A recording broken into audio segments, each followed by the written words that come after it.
এবার বক্তব্য রাখবেন মাননীয় সদস্য শ্রী নৌশাদ সিদ্দিকী। সময় 25 মিনিট।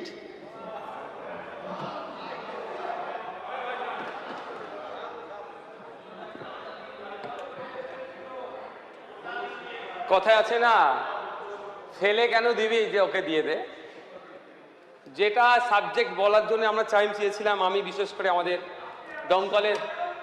দমকলের বিধায়ক স্বাস্থ্যের ওপরে বলতে চেয়েছিলাম, সময় তো সেখানে দেওয়া হয়নি। আজকে ওই ফেলে কেন দেবে দিয়ে দাও,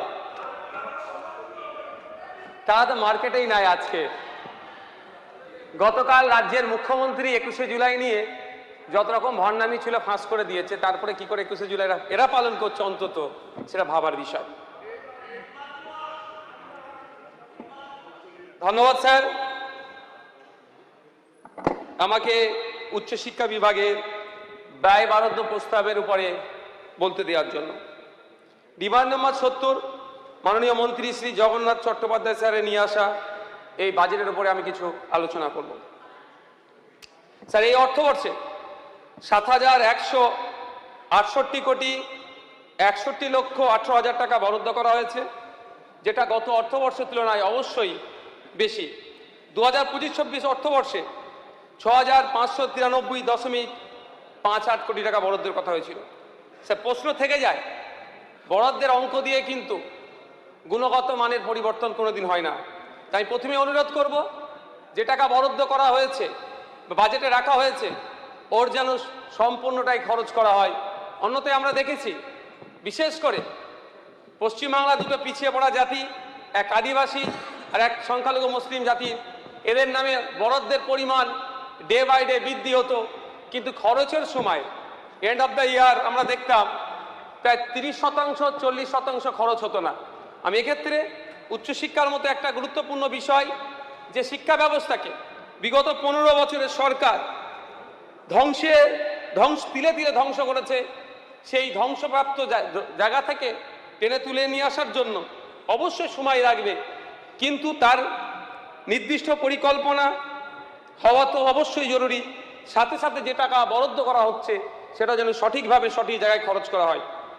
স্যার, আমাকে যে বিষয় আজকে বলতে দেওয়া হয়েছে শিক্ষা বিষয়ক, বিশেষ করে উচ্চশিক্ষা, বিগত 15 বছরের সরকার পশ্চিমবাংলায় যে প্রতিষ্ঠানগুলোকে ধ্বংস করেছিল তার মধ্যে অন্যতম একটা প্রতিষ্ঠান এই শিক্ষা ব্যবস্থাটাকে তারা ধ্বংস করেছিল, এবং তার প্রমাণ আজকে বিভিন্ন ইউনিভার্সিটি কলেজে আমরা দেখতে পাবো।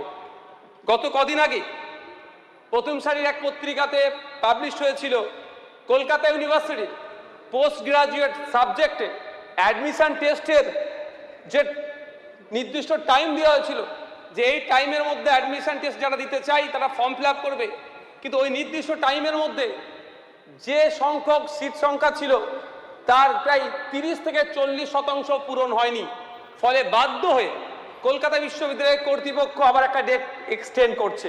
কিন্তু একটা সময় ছিল কলকাতা বিশ্ববিদ্যালয় থেকে শুরু করে বিভিন্ন কলেজে বিশ্ববিদ্যালয়ে অ্যাডমিশন নেওয়ার জন্য তাড়াহুড়ো হতো, কে অ্যাডমিশন পাবে কি পাবে না, আমি ওখানে সায়েন্স নিয়ে পাবো, আর্টস বা কমার্স, যে কোনো সাবজেক্টই হোক না কেন, ওখানে আমি আমার মেরিট লিস্টের নাম আসবে কি আসবে না, এটা নিয়ে কম্পিটিশন হতো।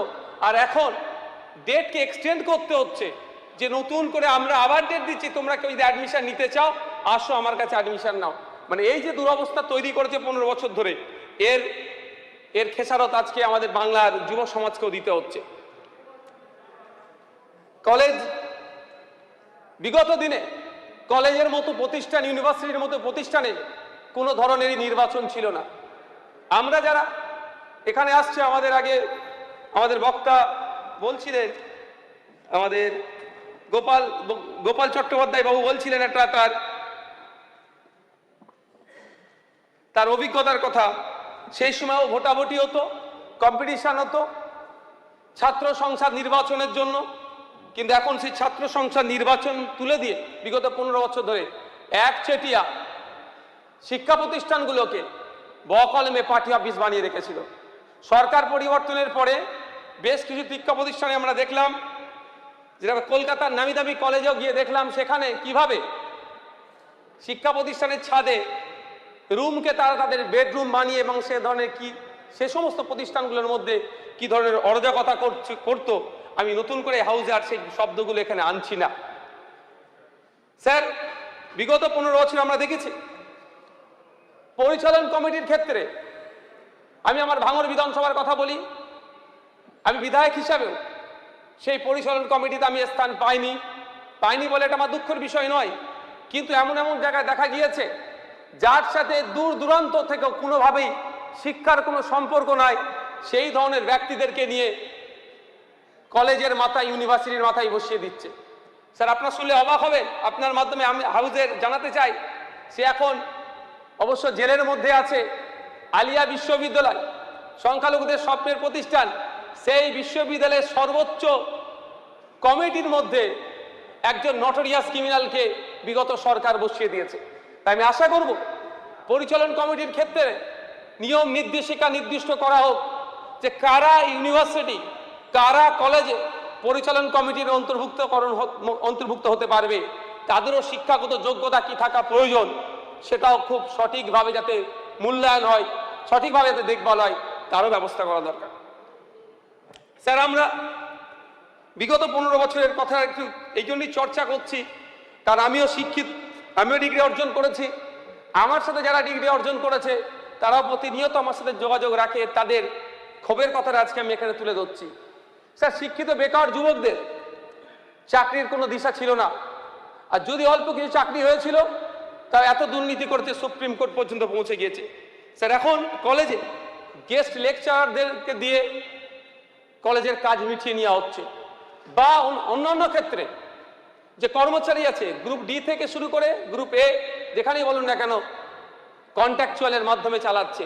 ফলে সে সমস্ত জায়গাতে সেইগুলোকে ফুল টাইম আর যাতে করা যায়, এবং গেস্ট লেকচারার যারা আছেন সমকাজে সমবেতনের কথা স্যার বললেন, আগে এক বক্তা বললেন, আমিও সহমত যে সুপ্রিম কোর্টের যে গাইডলাইন আছে সমকাজে সমবেতনের ব্যবস্থা তাদের করা দরকার। স্যার, সাথে সাথে স্যাট নিয়ে যে সমস্যা, তাদের বিভিন্ন ক্ষেত্রে তাদের সমস্যার সম্মুখীন হতে হচ্ছে।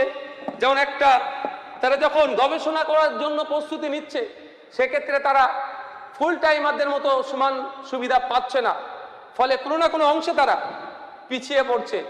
শুধু তাই নয় স্যার, তা বিগত সরকারের আমলে স্বাস্থ্যসাথী কার্ডের পরিষেবা তারা পেলেও, কিন্তু একজন সরকারি কর্মচারী হিসাবে যে হেলথ স্কিমের মধ্যে আসা দরকার, সেক্টর তারা পায় না।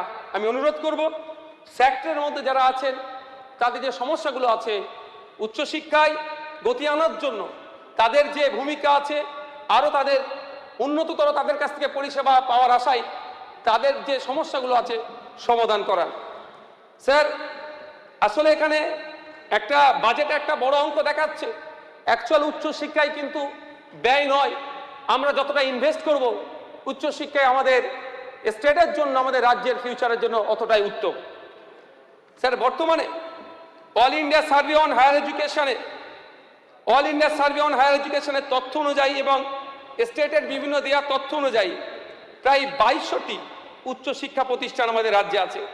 কিন্তু বিগত 15 বছরে দেখছিলাম যে প্রাইভেট ইউনিভার্সিটি, প্রাইভেট কলেজ বা বেসরকারিকরণের দিকে একটা ব্যাপক ঝোঁক নিয়েছিল। আমি অনুরোধ করব এই সমস্ত শিক্ষা প্রতিষ্ঠানের সোশ্যাল অডিট করা হোক, স্পেশাল অডিট করা হোক, কোন তথ্যের ভিত্তিতে, কোন কাগজের ভিত্তিতে এদেরকে এই আপনার এই সার্টিফিকেট প্রদান বা এই সুযোগগুলো দেওয়া হলো। কারণ স্যার, আমরা দেখেছি যে প্রাইভেট ইউনিভার্সিটিগুলো করতে গেলে যে ফিক্সড ডিপোজিট হিসাবে, এন্ডোমেন্ট ফান্ড হিসাবে 10 কোটি টাকা সেখানে রাখার কথা ছিল, এবং সিকিউরিটি ডিপোজিট হিসাবে 1 কোটি টাকা ফিক্সড করে তার পেপার রাজ্য সরকারের হাতে দেওয়ার কথা ছিল। এমন সব তথ্য আছে এই প্রাইভেট ইউনিভার্সিটিগুলো এই যে 10 কোটি টাকার এন্ডোমেন্ট ফান্ড, সেটাও ভেঙে বা সেটাও তুলে নিয়ে অন্য খাতে খরচ করছে, যেটা সম্পূর্ণরূপে হায়ার এডুকেশন ডিপার্টমেন্টের যে রমস কন্ডিশন আছে তার বহির্ভূত কাজ করছে। স্যার, বিভিন্ন জায়গাতে দেখলাম private BEd college, DElEd college, law college থেকে শুরু করে যেভাবে ব্যাঙের ছাতার মতো গজিয়ে উঠছে প্রাইভেট কলেজগুলো, ফলে সরকারি শিক্ষা প্রতিষ্ঠানগুলো কোনো না কোনো জায়গায় যেমন মার খাচ্ছে, উল্টে এই বেসরকারি শিক্ষা প্রতিষ্ঠানের চাকচিক্য আড়ালে যেভাবে হেভি অংশের একটা ফিজ নেওয়া হচ্ছে, সেক্ষেত্রে গ্রামীণ যারা আছে ছাত্রছাত্রীরা, শিক্ষার্থীরা এই ফিজ বেয়ার করার পক্ষে তারা অকৃতকার্য হচ্ছে, ফলে তারা হায়ার এডুকেশন থেকে কোনো না কোনো জায়গায় পিছিয়ে পড়ছে। এমনি স্যার যে তথ্য আমরা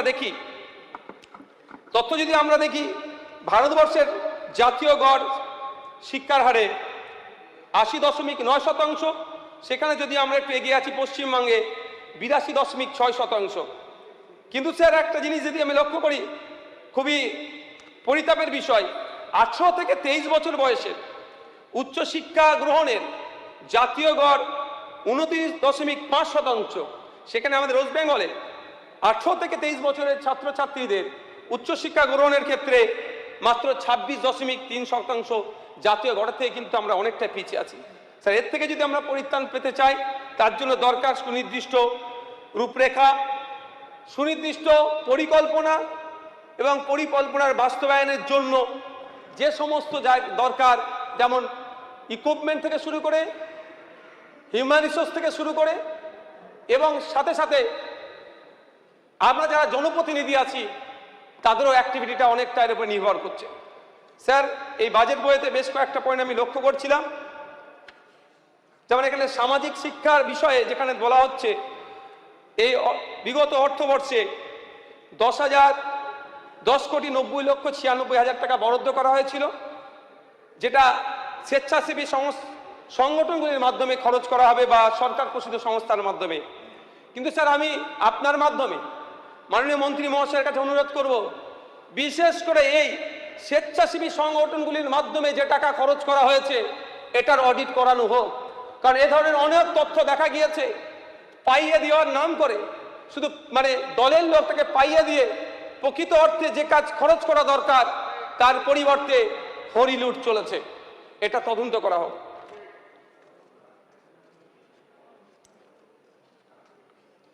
স্যার, স্টুডেন্ট ক্রেডিট কার্ড প্রকল্পের কথা আমরা পূর্বেকার বক্তারা চর্চা করেছে। আমিও গ্রাম থেকে এসেছি, গ্রামীণ সমস্যা এটা একদম, যে কোনো রকম জামানত ছাড়াই সর্বোচ্চ 10 লক্ষ টাকা একজন ছাত্র শিক্ষা ঋণ হিসাবে পেতে পারে। কিন্তু এখানে 1,08,554 জন শিক্ষার্থীকে এই লোন দেওয়া আছে বলে উল্লেখ থাকলেও আমি আশা করব জবাবে আসলে মাননীয় মন্ত্রী মহাশয় উত্তর দেবেন অ্যাপ্লিকেশনের সংখ্যাটা কত। এই অ্যাপ্লিকেশনের সংখ্যা দেখলে বোঝা যাবে কিভাবে এই ধরনের বৈষম্যের শিকার হচ্ছে। এই ধরনের অনেক ঘটনা আছে স্যার, যে অ্যাপ্লিকেশন করেছে, ব্যাংকগুলো একাধিকবার বিভিন্ন ধরনের ভেরিফিকেশনের নাম করে ডিলে করছে, তাদেরকে আটকাচ্ছে। আমার তো মনে হয় এই সমস্যা সুরাহার জন্য উচ্চশিক্ষা দপ্তরের একটা নির্দিষ্ট গাইডলাইন করে দেওয়া দরকার, অথবা যেই ব্যাংকগুলো সরাসরি ঋণ দিতে প্রস্তুত, ওই ঘুরানো টাইম কিল করা বাদ দিয়ে তাদের কয়েকটি ব্যাংকে দরকার লাগলে সে পলিসি তৈরি করে নির্দিষ্ট করে দেওয়া দরকার। অন্তত যারা অ্যাপ্লাই করছে ঋণ নেওয়ার জন্য শিক্ষা ঋণ, তারা সহজেই যাতে পেতে পারে। স্যার, আমি বারবার বলে এসেছি, বিগত সরকারের আমলে এখানে দেখছি এটা অবশ্যই পজিটিভ, যে IIT IIM এর মতো প্রতিষ্ঠান কলকাতা শহর থেকে দূরে করছে। অবশ্যই সবটাই যেন আমরা দেখছি কলকাতা কেন্দ্রিক হয়ে উঠছে। সে শিক্ষা পরিষেবা নিতে, স্বাস্থ্য পরিষেবা নিতে হলেও আমাদের গ্রামগঞ্জ থেকে কলকাতামুখী হতে হচ্ছে। যখন না অল্টারনেটিভ আমরা ব্যবস্থা করতে পারবো, অল্টারনেটিভ শহর না তৈরি করতে পারবো, অল্টারনেটিভ শিক্ষা প্রতিষ্ঠান না তৈরি করতে পারবো, তাহলে গ্রামীণ এরিয়ার যে সমস্যাগুলো সহজেই সমাধান হবে না। আজকে ভাবতে অবাক লাগবে, ঝাড়গ্রাম থেকে একজন মানুষ যদি ক্যালকাটা ইউনিভার্সিটিতে আসে মাস্টার্স করার জন্য, তাহলে তার জন্য তার থেকে দুর্ভাগ্য আমাদের, আমরা যারা আইন তৈরি করার জায়গায় এসে বসে আছি। স্যার, এটাকে সাধুবাদ জানাই। শুধু এটা নয় স্যার, আরো যে শিক্ষা প্রতিষ্ঠান বাড়ানো দরকার, কলকাতা লাগু নয়, প্রত্যন্ত এলাকাতে বেশি বেশি শিক্ষা প্রতিষ্ঠান তৈরি করলে যে তথ্য দেখা যাচ্ছে, শহর থেকে গ্রামীণ এরিয়ার মহিলারা শিক্ষায় পিছিয়ে আছে, তাহলে এই বৈষম্য দূরীকরণ হবে। ঝাড়গ্রামে স্যার আদিবাসী বিশ্ববিদ্যালয় স্থাপনের কথা বলা আছে, অবশ্যই এটাকে সাধুবাদ জানাবো। এখানে বিরোধিতা করার কোনো জায়গা নাই। কিন্তু প্রশ্ন থেকে যাচ্ছে স্যার, আদিবাসীদের জন্য কত পার্সেন্ট সংরক্ষণ হবে এর পলিসির কথা কিন্তু এই বাজেটে স্পষ্ট নয়। আমি আশা করব আদিবাসী সম্প্রদায়ের একটা হেভি অংশের মানুষের যাতে এই ইউনিভার্সিটিতে সংরক্ষণ থাকে সেটাও ঘোষণা করা হোক। শুধু তাই নয়, এটা কোন মাধ্যমে পড়ানো হবে? আদিবাসী সমাজের দীর্ঘদিনের দাবি সাঁওতাল মাধ্যম শিক্ষা বোর্ড, কিন্তু তারা এখনো পর্যন্ত পায়নি। আমি আশা করব সরকার আগামী দিনে সেটা নিয়ে ভাববেন এবং সাঁওতাল মাধ্যম শিক্ষা বোর্ডের ব্যবস্থা করবেন। কিন্তু এই ইউনিভার্সিটি কোন মাধ্যমে পড়ানো হবে, কোন সাবজেক্ট কি ডিপার্টমেন্ট থাকবে, সে নিয়েও কিন্তু ধোঁয়াশা থেকে গিয়েছে। স্যার, আমাদের ওয়েস্ট বেঙ্গলে নতুন একটা ইনিশিয়েটিভ নিয়েছে সরকার, অবশ্যই এটা খুব ভালো জিনিস, যে স্পোর্টস ইউনিভার্সিটি। বিগত সরকারের আমলে একটা প্রাইভেট ইউনিভার্সিটি, স্পোর্টস ইউনিভার্সিটির বিল পাস হয়েছিল, অল্প একটা কাজে শুরু হয়েছে। অবশ্যই স্যার এটা গুরুত্বপূর্ণ একটা বিষয়, কিন্তু শুধু একটা স্পোর্টস ইউনিভার্সিটি করে দিলে খেলার মান উন্নততর হয়ে যাবে, এটা আমি একবারের জন্য বিশ্বাস করি না। তার আগে স্যার ইন্টার কলেজ যে টুর্নামেন্ট হতো, ইন্টার ইউনিভার্সিটি যে টুর্নামেন্ট হতো, স্পোর্টস ফ্যাকাল্টি বা স্পোর্টস ডিপার্টমেন্টের যে দুরবস্থা আছে সেইগুলো কিন্তু আমাদেরকে দূরীকরণ করতে হবে। ইউনিভার্সিটিতে গেলে দেখা যাবে যে স্পোর্টস অফিসার সেখানে খুঁজে পাওয়া যায় না, সে পদ শূন্য হয়ে পড়ে আছে।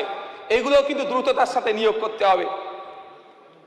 স্যার, জাতীয় শিক্ষানীতি বাস্তবায়নের কথা, জাতীয় শিক্ষানীতি নিয়ে অনেক বিরোধ আছে, অনেক মতামত আছে, অনেক ডায়লগ বিনিময় আছে, কিন্তু এখানে যেহেতু এনইপি 2020 বাস্তবায়নের কথা বলা হয়েছে, স্যার বাস্তবায়ন করতে গেলে যেগুলো দরকার, সর্বপ্রথম প্রয়োজন শিক্ষক, পরিকাঠামো, রিসার্চ গ্রান্ট, একাডেমিক সংস্কারের জন্য যে নির্দিষ্ট অর্থের প্রয়োজন, এই বাজেটে কিন্তু স্যার সেভাবে উল্লেখ নাই।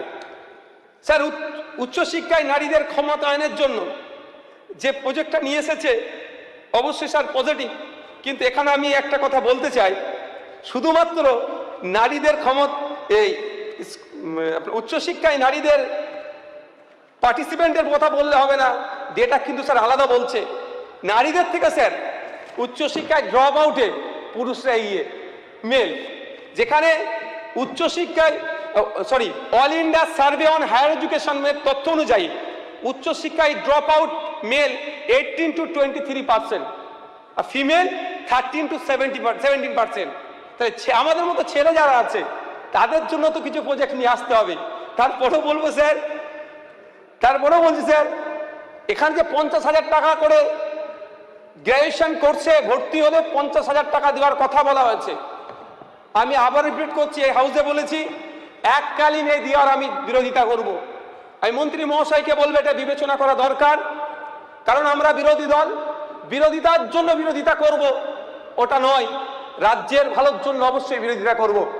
তো এককালীন অ্যাডমিশন নিলেই পেয়ে যাবে যদি এই ধরনের হয়, তাহলে যে কেউ অ্যাডমিশন নিল, 50,000 টাকা তার ব্যাংকে ক্রেডিট করিয়ে নিল, তারপরে যদি উচ্চশিক্ষা থেকে সে দূরে সরে যায়, তাহলে এই যে লক্ষ্য নিয়ে এই ফান্ড বরাদ্দ করা হচ্ছে, প্রায় ফান্ডের পরিমাণ 1000 কোটি টাকা, তাহলে কিন্তু লক্ষ্য পূরণ হবে না। তাই সেমিস্টার